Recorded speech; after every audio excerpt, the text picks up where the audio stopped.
안녕하십니까. 한인 이민 117주년을 맞이하면서 미주 지역에 뿌리를 내리고 있는 한인 교포들의 이민 형태도 상당히 다양해졌습니다.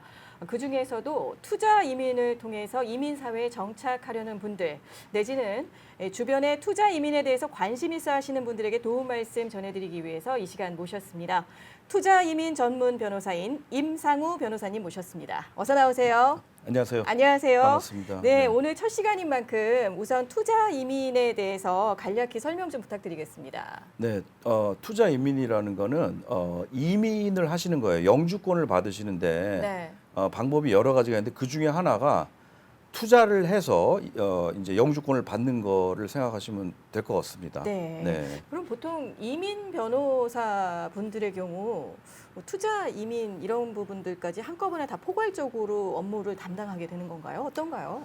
그렇게 하시는 분들도 계시고 네네. 또 안 그러시는 분들도 계세요. 왜냐하면은 어떤 또 이제 러펌 같은 경우는 네. 다른 거는 안 하고 EB5만 완전히 그것만 하는 데도 있어요. 그만큼 전문성을 살려서요. 네.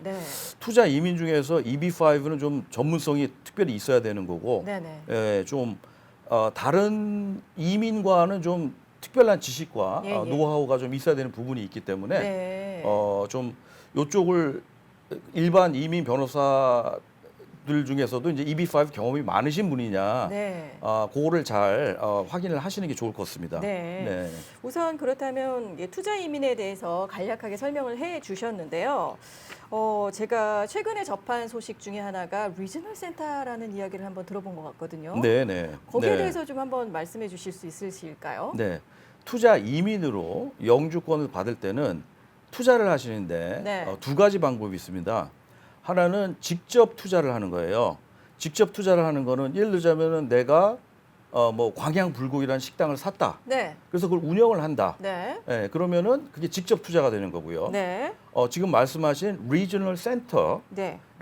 데가 있어요. 그건 뭐냐면 이민국이 승인을 해준 어떤 사업을 할 수 있는 기관이라고 보시면 돼요.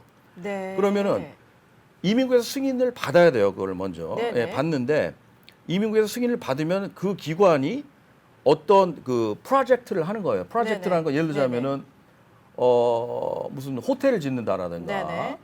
뭐 콘도미니엄을 짓는다거나 병원을 짓는다거나 이런 네네. 프로젝트를 하는 거예요. 네. 그러면은 그 한 리지널 센터에서 하는 한 프로젝트를 정해서 네네.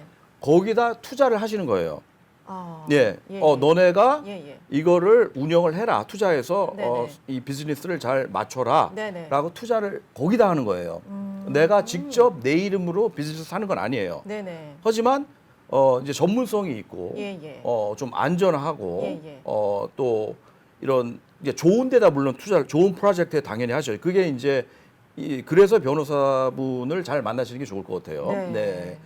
그래서 그냥 그 돈을 투자를 하고 여기서 이끌어 나가게끔 하고 나중에 예. 그 돈을 돌려받고 또 이자를 줘요. 거기다가 네네네. 이자를 주는데 네네. 그 이자를 받고 네네. 또 영주권을 받고 네네. 그런 절차를 받는 거가 리지널 센터다라고 생각을 하시면 돼요. 네. 그럼 직접 투자와는 달리 EB5 간접 투자를 할 경우에 네. 리지널 센터라는 곳을 통해서 간접 투자를 하게 되면 참여하신 그러니까 그 신청하신 본인은 직접 어떤 경영에 관여를 하게 되는 건가요? 아니면 어떤가요?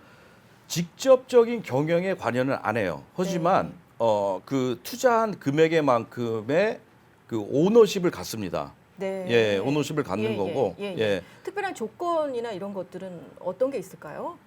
특별한 조건이라기보다는 이제 투자금을 충족을 시키는 게 가장 중요한 거고요. 네. 예, 투자금을 충족을 네네. 시킨다라는 건 투자 이민이라는 거는 적게 투자하는 거는 90만 불 투자를 하는 게 있고요. 네, 최소 네. 90만 불. 네, 최소 90만 불.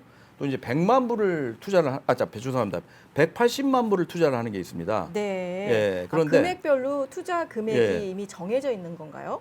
금액별로라기보다 네. 어떤 프로젝트에 하느냐. 네. 다시 말하면은 예.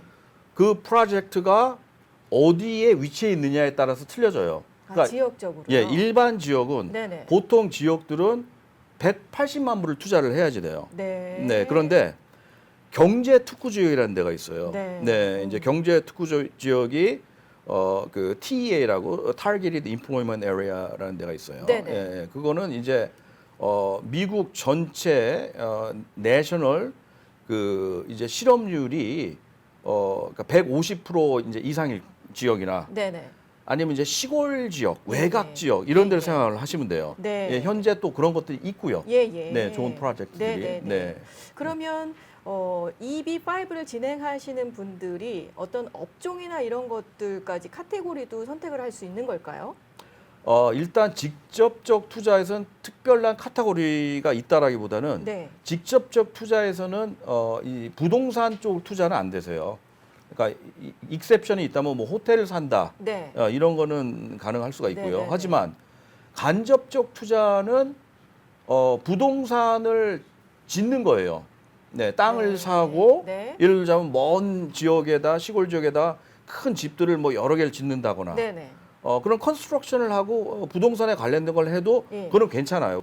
네.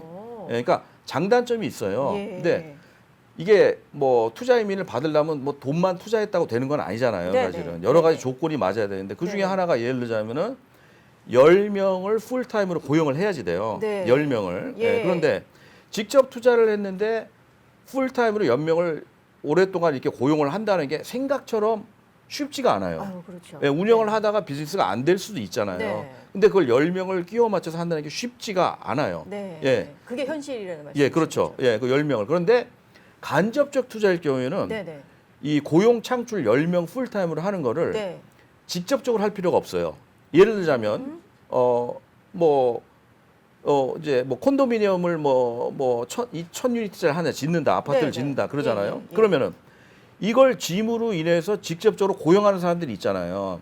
근데 그거 말고도 여기에 콘도미니엄 1000유니트가 생기면 네네. 이 주위에 세븐일레븐도 생기고 네. 뭐 학교도 생기고 네네. 극장도 생기고 그러면 간접적으로 이런 주위에서 또 창출이 될 거 예, 아니겠어요? 부대적으로 발생하는 네, 거군요. 그것까지 카운트를 할 수 있기 때문에 주로 이제 특별히 컨스트럭션에 관련된 걸 하실 때는 한 투자 한 분당 뭐 18명, 20 몇 명의 고용 창출이 되게끔 계산이 나오게 돼 있어요. 네. 그러니까 그런 것도 안전하게 그 기관에서 해결을 해주죠. 네. 네, 네.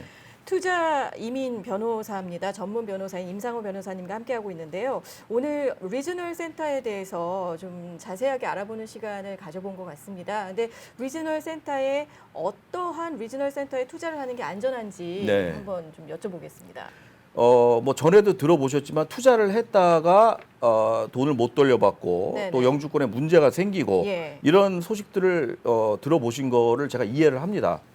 그만큼 많은 리저널 센터가 있고 그 리저널 센터 안에 또 많은 프로젝트들이 있어요. 네. 예, 그런데 뭐 정말 자기 어떤 조그만 회사라든가 개인이 이런 거를 설립을 해가지고 이런 프로젝트를 하는 경우들도 적지가 않아요.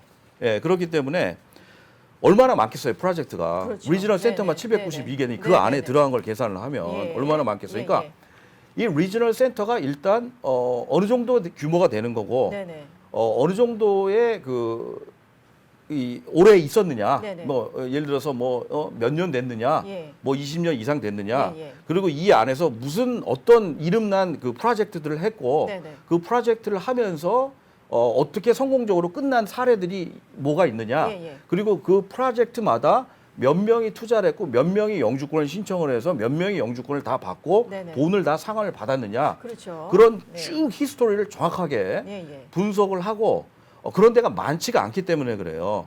그런 데다가 투자를 할 수 있게끔 네네. 변호사께서 이제 그 연결을 시켜주시고 영주권을 받고 네네. 돈을 잘 돌려받을 수 있게끔 네네. 예, 그런 안전한 데다가 이렇게 연결시켜주는 게 이제 변호사의 그렇군요. 이제 업무 중에 중요한 업무 중에 하나죠. 네, 투자 이민 변호사인 임상우 변호사님과 짧은 시간 이야기 나눠봤습니다. 이 시간 안에 모든 내용을 다 전해드릴 수는 없는 것 같아서요. 앞으로 세부적인 내용에 대해서 하나하나 세세히 들여다보는 시간 가져보도록 하겠습니다. 투자 이민 전문 변호사인 임상우 변호사와 자세히 알아보는 첫 시간이었습니다. 시청해주신 여러분 고맙습니다. 감사합니다. 감사합니다.